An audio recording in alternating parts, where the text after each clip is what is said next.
Kraft presents The Great Gildersleeve.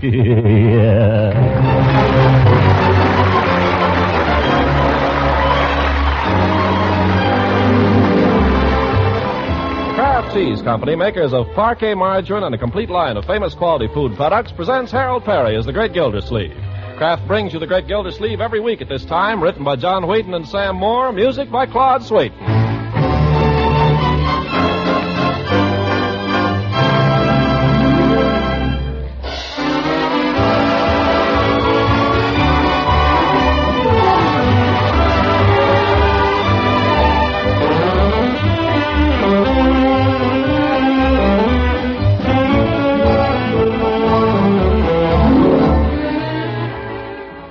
We'll hear from the Great Gildersleeve in just a moment.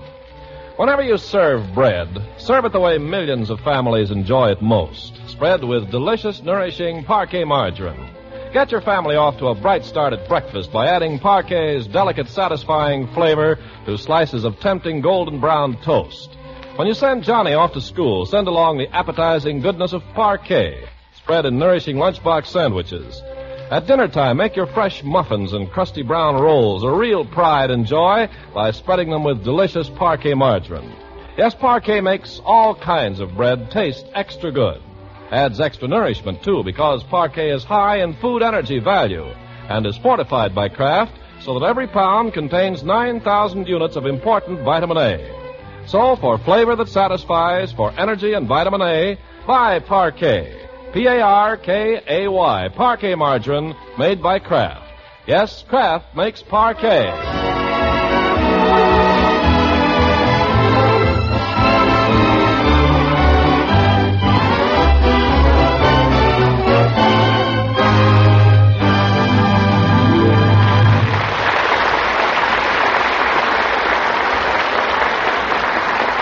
Now, let's join our friend, the Great Gildersleeve. It's a bright, snappy Saturday morning in October, the kind of a day that's supposed to make a man feel like working.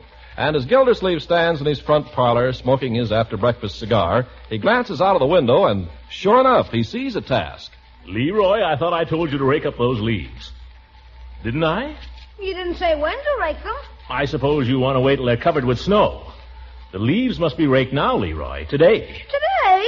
Today is Saturday. Why can't I do them Monday afternoon, Unc? First thing Monday afternoon. Because I want them done today. I don't see why they couldn't wait till Monday. Don't argue, my boy. You haven't a single thing to do all day today. It's my day off. Can't I wait till Monday? No, you started them Wednesday, but you didn't finish. You must learn to concentrate, my boy. Buckle down. Do a job right. Finish it up. Could you help me, Unc? Between us, we could finish it up in a hurry. I'm busy, Leroy. Oh, you're just sitting around. I am not sitting around. I'm worrying about finding some kind of work so I can support you and Marjorie. I wish all I had to do was worry. What did you say, Leroy? Nothing. Well, get at those leaves and right now. Oh, before you start, did you clean up your room this morning? Oh, sure, I cleaned it. Will it bear inspection, Leroy? Well, gosh, if you're going to go over it with a magnifying glass. Never mind that. Did you make your bed? Now, how do you suppose I could have forgotten that? Confound it, Leroy. I don't know what I'm going to do with you. I looked at your room yesterday, and it was a regular pigsty. How can you stand to live in it? I don't know. I'm just naturally sloppy, I guess. Oink, oink. And don't be so smart, young man, or I'll make you smart. In a certain place. Understand? Oh, sure. Now go upstairs and do your room at once, so it can stand inspection. Okay. Fine way to spend Saturday. Leroy, have you done your practicing? Leroy. What did you say, Unc? Have you practiced your piano? Some. Some? I pay good money for those lessons, young man. You get over to that piano and start practicing right now. What about my room? Practice the piano. What about the leaves? Practice the piano. Sit down on that bench and don't get off of it for 2 hours. Gosh, I'll be working all day Sunday, too. I won't have any fun at all. What's Leroy beefing about now? Marjorie, have you done your room this morning? Oh, yes, Uncle Mort. Good girl. Make your bed? Of course, I always do. Leroy, why can't you be more like your sister? She makes me sick. Now, young man, we're all supposed to do our part around here. Excuse me, Mr. Gildersleeve. Have you made your bed, Bertie? What is it? Miss Margie, those curtains from your room has been sitting in my laundry tub for 3 days. I can't do my laundry till you get them out of there. Marjorie? Miss Perfect. Leroy, practice the piano. Ha, ha, ha, Mr. Smarty Pants. And you go wash those curtains, young lady. By George, we're going to have some new work habits around here. When we start something, we're going to finish it. We've got to learn to concentrate.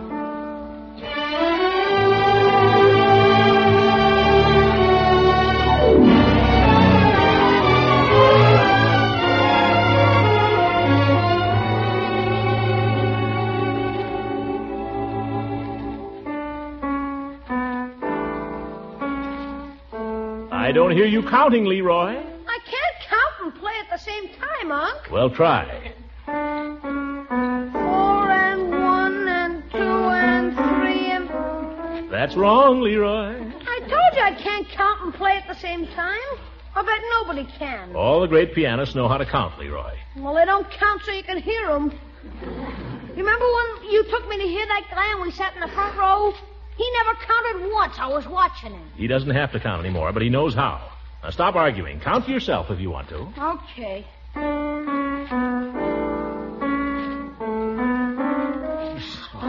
Play it right, my boy. I'm trying to. That's the spirit.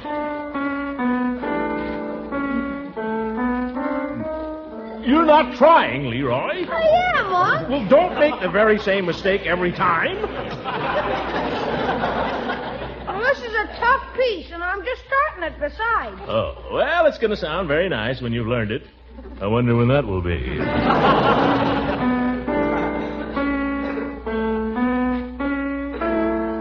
Well, that's the boy. Oh! For goodness sake, Leroy, go back and play it right. Do I have to start at the beginning? No, just go back a little way.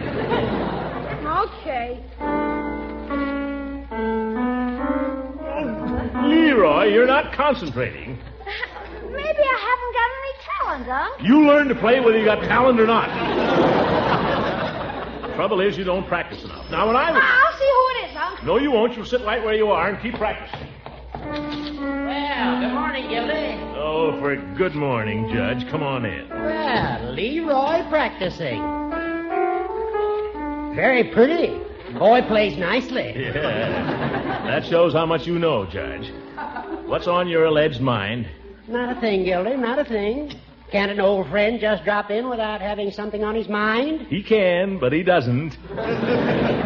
If you come over here again to pry into matters of my employment, Judge... Well, I haven't, but now that you bring it up... It may interest you to know that I'm considering a number of possibilities. Oh, you've been saying that for weeks. What about Nelson Humpstone? Did you get anywhere with him? Humpstone. He's nothing but a four-flesher. They're closing down the factory, Judge. I wasn't interested in that job anyway. I have another idea now. That's the trouble with you, Throckmorton. You never stick to anything. Dag nabbit, I don't believe you know how to concentrate. Leroy! Concentrate. I mean, keep your mind on your work. I could go out now if you and the judge want to talk. You get right back to that piano. We'll go into my study. Come on, Horace. You're always opening your big mouth. Sit down, Judge.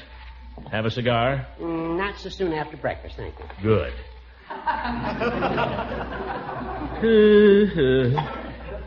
You know, Horace, the more I think of it, the more I miss my old job at the waterworks. That wasn't a bad job. It's gone now. Water over the dam. Mayor Terwilliger should be indicted, appointing his own cousin as water commissioner. Let's not judge him hastily, Gildy. McCarthy may be a very good man. Not if he's a relative of the mayor. Any relation of Terwilliger's would be an incompetent in public office. Point is, Gildy, that he's in public office and you're not. Yeah. Oh, come in. Here's the mail just came, Mr. Gildersleeve. Quite a lot of it, but nothing very good. Oh, the mail. Thank you, Bertie. You're welcome. Now, Gildy, we've got to look this job situation in the face. Pardon me, Horace, while I look this mail in the face. Doggone it, Gildy, there you go again. Can't you keep your mind on anything? Uh-oh. Here's a note from Nelson Humpstone, Judge. Huh? Well, listen to this. Dear Gildersleeve, I'm flying back to the home office of International Bolt and Screw for a couple of days on very short notice, and it looks like they're planning to convert to civilian production instead of closing down here. So don't make any commitments till you hear from me. I'll call you from Detroit as soon as I can. Nuff said, Nelson Humpstone. Well, I'll be darned. Fine fellow, that Humpstone. Nuff said. Cute. Well, Gildy, I must say that sounds very promising, very hopeful. Oh, Humpstone's a big man, Judge. What did I tell you? He isn't talking about any two-for-a-nickel proposition. He might want an assistant manager, or a sort of an associate manager. Maybe he'll want me to come in there to the home office, talk things over with the big shots. I don't know about that. What else would he be phoning me from Detroit? I ought to be ready to leave in a minute's notice. I wonder if I could get a plane priority. I think you're working a little fast, Gildy. That's the way to get things done, Judge. I suppose Humpy could take care of my hotel reservations. Oh, for goodness sake, you're talking just like a... Come in.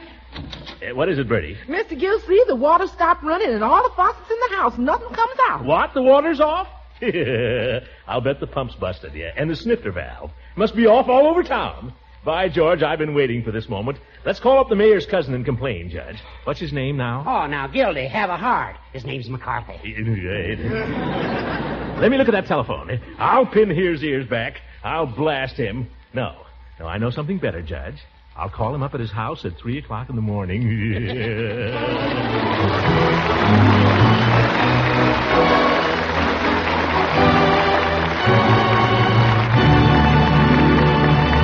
Great Gildersleeve will be with us again in just a few seconds.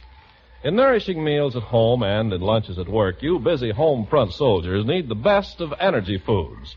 And luckily, some of America's best energy foods cost very little. Economical parquet margarine, the delicious Kraft quality spread for bread, is a shining example of a food high in energy value, yet extremely low in money cost, and low in ration point cost, too. Kraft makes parquet margarine, and of course Kraft uses only top-quality, highly refined vegetable oils. And that explains why parquet is one of the best energy foods you can serve. What's more, Kraft fortifies parquet margarine so that every pound contains 9,000 units of vitamin A.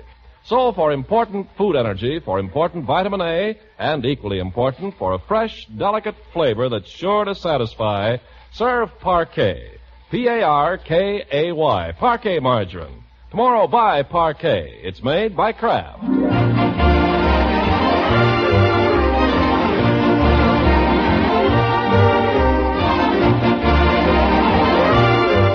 Now, let's get back to our story. Only a few minutes have passed, but Gildersleeve's household is as busy as a beehive. Anticipating an urgent call from Detroit, he stationed Bertie near the phone to grab it, and he's assigned Marjorie to run upstairs and pack an overnight bag for him in case he has to leave town on short notice. The great man himself is in the living room, pacing up and down the rug, and turning over in his mind such important matters as plane priorities and what salary he should demand. And through it all, little Leroy, like the young Mozart, plugs doggedly away at his music.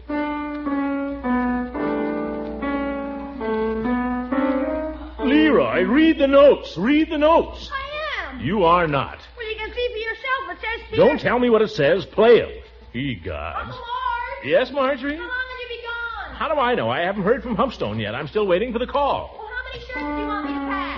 How many what? How many shirts will you need? Well, that depends on how long I'll be gone. That's what I say. How long will you be gone? I told you I don't know. Well, how you expect me to... Don't ask foolish questions. Just pack some shirts, that's all. Ye gods, let's keep our heads around here.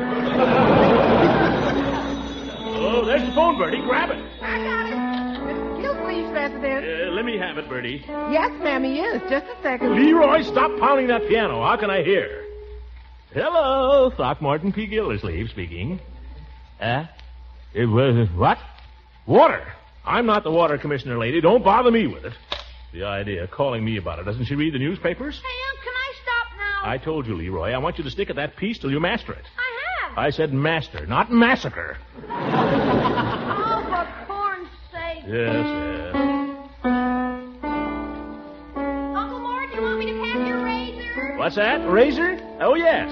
Bertie, remind me to get some razor blades before I leave, will you? I'm all out. I will if I can remember. Leroy, maybe you better remind me. What's that? Remind Bertie, Leroy, to remind me to get some razor blades before I go. Ye gods, how can a man practice his music with people interrupting him all the time? I give up. I'm going out. Come back here, young man. Okay.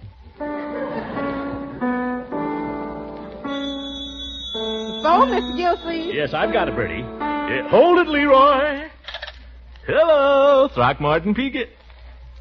Yes, I'm the water commissioner. No, I'm not. What is this? Why are people calling me? I don't care if their line is busy. Don't call me about it. It's no business of mine. This is getting to be a darn nuisance. Here I'm waiting for an important call. Unc! Yes? Make up your mind, will you? Do you want me to practice or don't you? Just study the notes for a little while, Leroy. Study them quietly and don't make any noise. Hello? Yes, this is Commissioner Gildersleeve's residence. If it's about the water, Bertie, tell him I'm not at home, and I'm not the commissioner. Mr. Gildersleeve says if it's about the water, he ain't commissioner and he ain't at home. Wait a minute, Bertie. That wasn't long distance, was it? No, sir, that was Miss Pettibone. Well, what do I care? If any more of these calls come, Bertie, tell him I'm not at home. You understand? Yes, sir. Tell him I left home 2 weeks ago, and I haven't been seen since. Yes, sir. Tell him for all you know, Bertie, I'm dead. I'll do that. By George, this is too much. Let me handle it, Bertie. Hello. Now listen, Bud, I've got nothing to do with the water department. I don't care. If you don't like the way things are being run, call up the commissioner. Call up the mayor. Call up Eisenhower, but don't bother me. No. Hello. No, get off the line, will you, brother? I want to speak to the operator. Operator, this is Throckmorton P. Gildersleeve speaking. Never mind my number. I want to make a complaint. I'm expecting a very important call. I'm being flooded here with calls for the water department, with which I no longer have any connection. I want you to...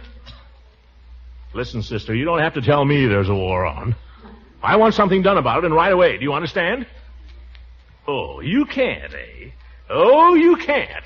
Well, I'll do something about it, and right now. Confound it. Mr. Gildersleeve, you busted. You darn right I'll bust it. Oh, there. Oh, my goodness. How did you get arrested? Let him come. I'm ready for him. For heaven's sake, what's going on here? I've just pulled the phone out by the roots. Yes, and I'll do it again. They can fire me out of the water department. They can put an incompetent in my place. But I'll be go to blazes if I'll take his phone calls. Let him ring me now. Yeah. Go ahead and ring. But, Uncle Mort, what about Mr. Humpstone? If he tries to call you now... Humpstone? Oh, why didn't somebody stop me? Why did you deliberately stand there, Marjorie, and let... Oh, my goodness, I've got to do something. Humpstone might be trying to call me right now, all the way from Detroit. I'll run over to Mrs. Ransom's and phone the call company. I mean, call the company.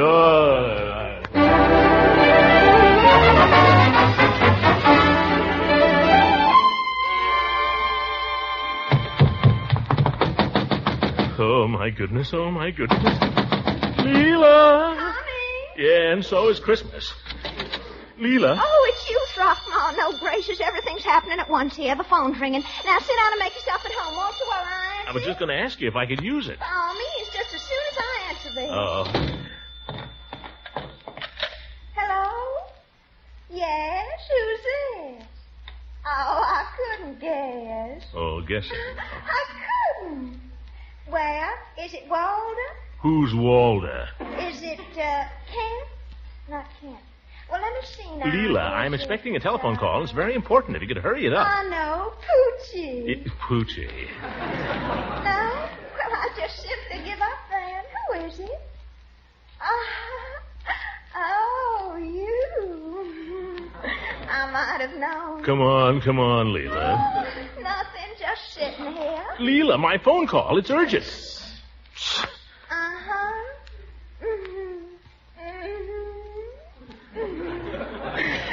Do I? I've thought of nothing else since. Oh, for goodness sake. No. Tell me. This could go on for years. Leela. Excuse me. Throckmorton, please. Yeah, who is it? Wouldn't you like to know? Sorry, go ahead. No, I was just getting comfortable. Go ahead. Oh, for the love of Mike. Silly, of course I'm alone. Look, no. Oh, I declare anyone would think you were jealous. Leela, excuse me, but I got to interrupt for a minute. Excuse me again, just a second. Couldn't you ask him to call back later or something? But I've only just met him, Throckmorton. I don't know him well enough to be rude to him. Oh. But my call is important. Well, I suppose you think this isn't important. All right, wait a minute. Do me a favor then. When you get through, if you ever do, Leela, call the phone company and tell them my phone is out of order. Very well. Wait. When you've done that, call the long-distance operator and tell her I'm expecting a very important call from out of town. Yes? Tell her I'll be at Peavy's drugstore, Leela. Tell her to switch the call to me there. That's a good girl. Oh, Throckmorton, wait. Yeah? Who are you expecting a call from? Wouldn't you like to know? Yeah. Hello? Sorry about the interruption. The plumber just arrived.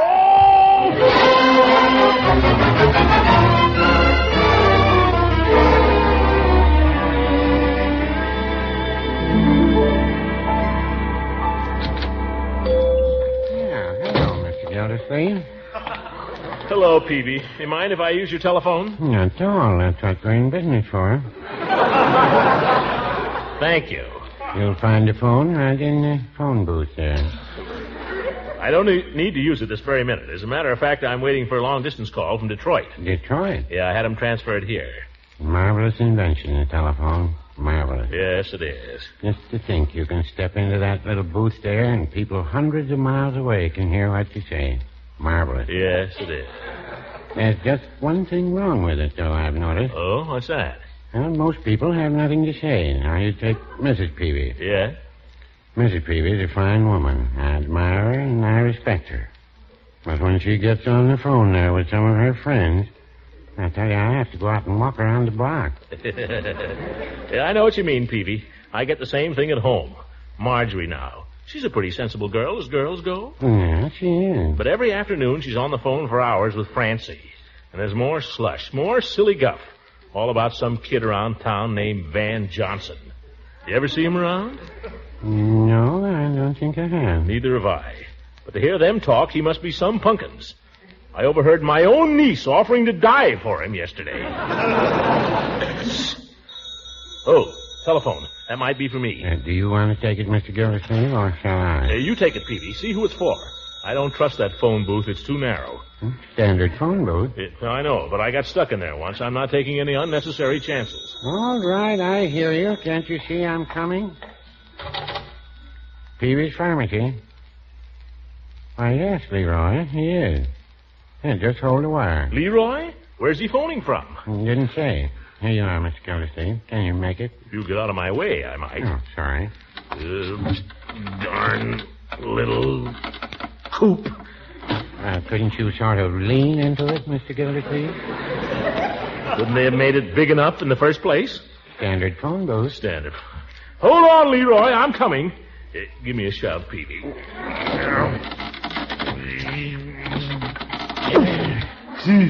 There.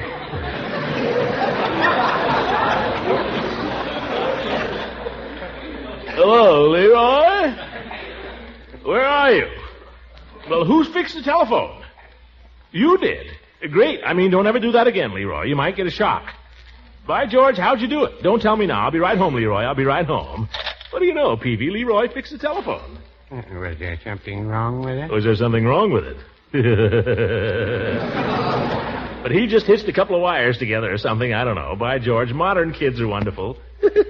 Maybe I'd better call the phone company and tell them to switch the call back there. Got a nickel, Mr. Gildersleeve? I don't know. I'm wedged in so tight here I can't get my hand in my pocket, Peavy. Here, let me put the nickel in for you. Yes, thanks, Peavy. Dial the operator for me, will you? I can't reach that either. Yeah, thanks. Hello, operator. I want to report a telephone out of order. Well, I don't know what caused it. It just went dead. It went dead, but now it's all right again, so if you send anybody to fix it, don't bother. Marvelous invention, the telephone. Operator, wait a minute. I'm expecting a call here, long distance. I'd like to have it transferred. Gildersleeve. Throckmorton P, Gildersleeve. The number here? What's the number here, Peavy? It's right on the dial there. I know, but I can't get far enough away to see it. Summerfield 34260. Oh, yeah, Summerfield 34260. Yeah, that's right. That's where I am now, operator. But my home phone number is Summerfield 32371. Yeah, that's the one that was out of order, so I called you from another number. A friend did, to ask you to switch the call when it comes. Here. Do you understand? Huh? I don't either, but I want it here now, and I want it at home. Yeah. I just told you, Summerfield 32371. Marvelous invention. No, operator. It's not out of order. Listen, operator, it's perfectly clear if you just listen. My phone was out of order, so I went... Oh, let it go. I'll be home before you get it straightened out. Just put the call through when it comes. Yes, I better be going. Confound it, Peavy, I'm stuck. No. Get me out of here, Peavy. Get me out. Easy does I've got to get home, Peavy. That call, I may be missing it. Get me out of here. No need to get panicky, Mr. Gildersleeve. We've been through all this before.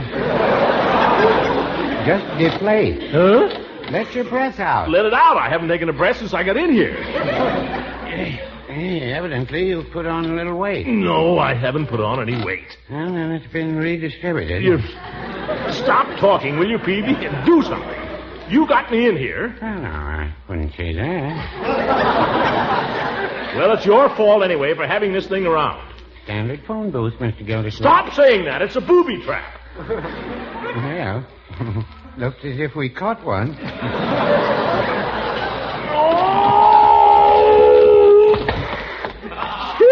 I'm out, Phoebe. I'm out and I'm off.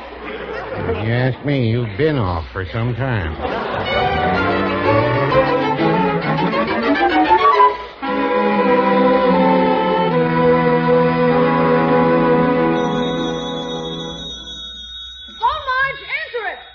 Hello?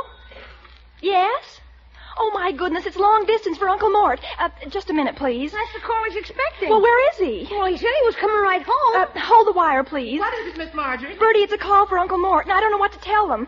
Run to the window, Leroy, and see if he's coming. Here, give me that, Miss Marjorie. I know what to tell him. But, Bertie, Your uncle told me what to tell him. Hello? Here he is. Long distance, Unc. I'm sorry. Mr. Gildersleeve ain't here. He ain't been around for 2 weeks. I expect he's probably dead. Bertie! How's that for telling him, Mr. Gildersleeve? Bertie, that's a call I've been waiting all day for. Well, those are the breaks, kid. Leroy, give me that telephone. Oh, I'm sorry, Mr. Gildersleeve. Never mind. Operator? That's the kind of service you get. Operator! When you want them, you can't get them. When you don't want them, they call you up. Operator! I pay good money every month for this. The darn thing. Uncle Mort! I won't have it in the house. Not again. This time I mean it, confound it. Oh! Take that!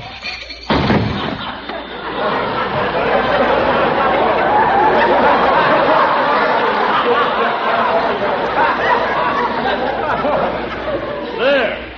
Let me see you fix that, Leroy. What a character.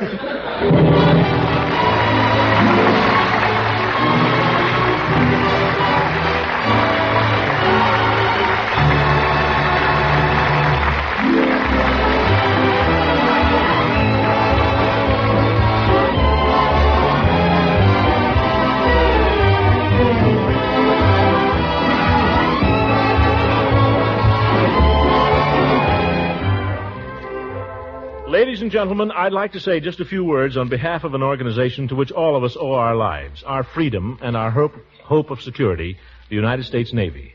On October 27th each year, we celebrate Navy Day. This year, Navy Day will mean almost more than it ever has before, because our Navy is now the strongest naval power on this earth. The number of warships in the fleet has been almost tripled since 1939, and 30,000 naval planes are scheduled for delivery this year. 30,000 planes. I hope the Japs are listening. But though the Navy has done a tremendous job in this war and has the men and materiel to finish it, we mustn't think it's going to be easy.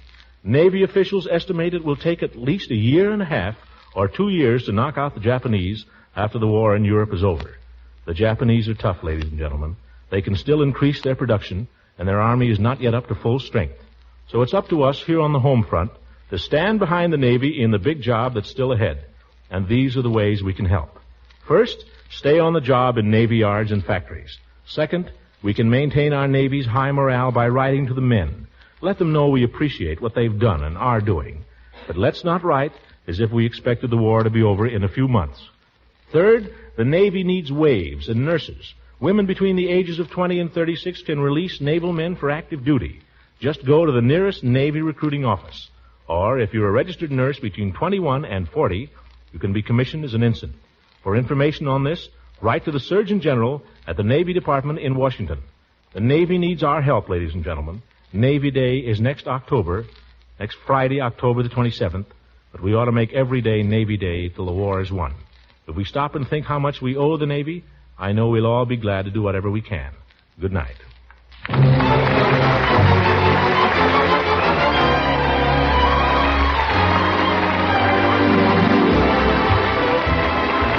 Music on this program was selected by Claude Sweet. This is Ken Carpenter speaking for the Kraft Cheese Company, makers of parquet margarine and a complete line of famous quality food products. Kraft invites you to listen again next week for the further adventures of the Great Gildersleeve.